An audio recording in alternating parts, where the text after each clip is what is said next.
ṣáájú ẹgbẹ́ àwọn kókó ìwé ìròyìn. Ẹgbẹ́ òṣèlú PDP gbọdọ̀ tẹ̀lé àlàkalẹ̀ tí ó tọ́ láti ṣàtúnṣe ọ̀rọ̀ ilé ìgbé ẹgbẹ́ wọn. Àjọ Àgùn Bánirò jẹ́ ìbùkún àtòkèwá fún orílẹ̀-èdè Nàìjíríà láti mú kí ìfẹ́ àti ìrẹ́pọ̀ wà nínú ìṣèjọba rẹ̀ láti ẹ̀ka eré ìdárayá. Ìròyìn lẹ́kùnrẹ́rẹ́.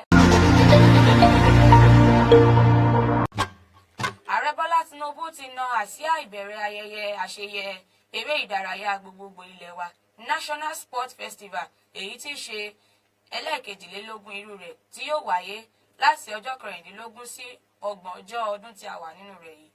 Ààrẹ Bọ́lá Tinubu tẹ̀síwájú wípé ìṣèjọba rẹ̀ ti pinnu láti mú kí orílẹ̀-èdè wa ó wà ní ìṣọ̀kan láti ẹ̀ka eré ìdárayá bí wọ́n ti ṣe ń pèsè àwọn ohun èlò tí yóò mú kí eré ìdárayá ó tẹ̀síwájú. Ọgbà bẹ́ẹ̀ ni Ààrẹ Bọ́lá Tinubu rọ àwọn agbábọ́ọ̀lù fún ìjọba àti ti aládàáni láti rí dájú wípé wọ́n kópa wọn láti mú kí orílẹ̀-èdè wa wà ní ìdàgbàsókè. Àjọ tó rí sí ẹ̀ka eré ìdárayá ṣàfikún pé eré ìfẹsẹ̀wọnsẹ̀ yóò dúró gẹ́gẹ́ bí ọ̀nà láti ṣàwárí ẹ̀bùn, ìfọwọ́sowọ́pọ̀ àti ìgbáyégbádùn fún ìdíje ìfẹsẹ̀wọnsẹ̀ lágbàáyé.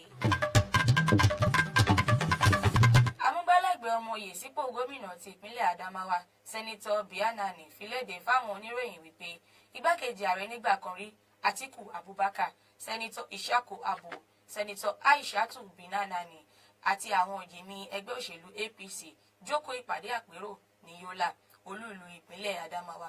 Atiku Abubakar ti ṣe olùdíje sípò ààrẹ fẹ́gbẹ́ òṣèlú PDP nídìbò ọdún 2023 balẹ̀ sí pápákọ̀ òfurufú Yola nínú ọkọ̀ òfurufú aládàáni rẹ̀ láago 12:12.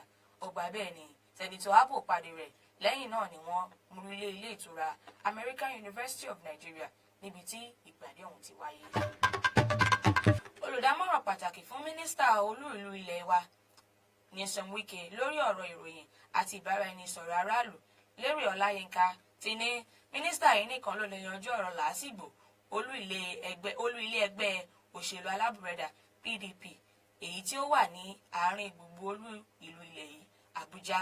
Ọ̀rọ̀ ilẹ̀ olú ìlú ẹgbẹ́ ọ̀hún náà ni ọ̀gá àgbà fún ọ̀rọ̀ ilé ọ̀hún ní Àbújá kọ lẹ́tà ìgbàpadà ilé ọ̀hún àti píparí iṣẹ́ àkànṣe àtúnṣe ilé ẹgbẹ́ náà tí ó tún jẹ́ ogún kan ṣoṣo tí ẹgbẹ́ òṣèlú PDP ní. Ó wá rọ àwọn adarí ẹgbẹ́ òṣèlú PDP láti kọ̀wé ránṣẹ́ sí àwọn ẹgbẹ́ náà láti san gbèsè wọn torí mínísítà kò ní fojú rẹ̀ wo àwọn tí ó jẹ gbèsè. Sẹ́nitọ̀ Natasha Akpoti-Ijuaga ti dáhùn sí ọ̀rọ̀ àhesọ tó ń lọ kiri wípé ó gba $500 mílíọ̀nù lọ́wọ́ ààrẹ ilé aṣòfin Godswill Akpabio. Ó ní àhesọ ọ̀rọ̀ lásán ni o àti láti ṣí ọkàn àwọn èèyàn kúrò ní nítorí ọ̀rọ̀ òun ò rí bẹ́ẹ̀, òun ò gba owó kankan lọ́wọ́ ẹnikẹ́ni. Ó rọ àwọn èèyàn kí wọ́n dẹ́kun sísọ ohun tójú wọn ò rí. Ó kìlọ̀ fáwọn tó kéde ọ̀rọ̀ tí ò ṣẹlẹ̀ wípé bọ́wọ́ òfin bá tẹ̀wọ̀n wọn ò ní ṣàìfojú winá òfin nítorí ìjọba àwarawa ò fààyè gba rúwà bẹ́ẹ̀. Ọgbà bẹ́ẹ̀ ló ti ní kí àwọn tó ń gbé ọ̀rọ̀ àhesọ kiri ọ̀hún kí ó ṣàfihàn ẹ̀rí máa jẹ́ ǹso bí ó ṣe gba owó ọ̀hún. Olórí orílẹ̀-èdè yìí nígbà kan rí àti olùdásílẹ̀ àjọ tó ń rí sọ́rọ̀ àwọn àgùnbánirọ̀ Ọ̀gágun Yakubu Gowon ti gbóríyìn sáwọn alámòjútó àjọ náà fún iṣẹ́ takuntakun tí wọ́n ti ṣe láti 50 ọdún sẹ́yìn. Ọ̀gágun Gowon sọ̀rọ̀ èdè mímọ́ nígbà tó lọ ṣàbẹ̀wò sí Ọ̀gágun Brigadier Ọlákúnlé Nọ́fìl, olùdarí tuntun fún àjọ tó ń rí sọ́rọ̀ àwọn àgùnbánirọ̀ nílé ìgbé rẹ̀ Asokoro Àbújá. Adélé olùdarí ètò ìròyìn àti ìgbáyégbádùn àgùnbánirọ̀ Caroline Embu ló sọ̀rọ̀ náà di mímọ̀.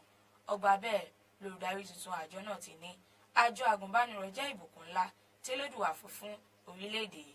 Ó dúpẹ́ lọ́wọ́ Ọ̀gágun Gowon fún ìrànlọ́wọ́ àti ìtẹ̀sọ́nà àti àtọ́sọ́nà ìgbàdégbà.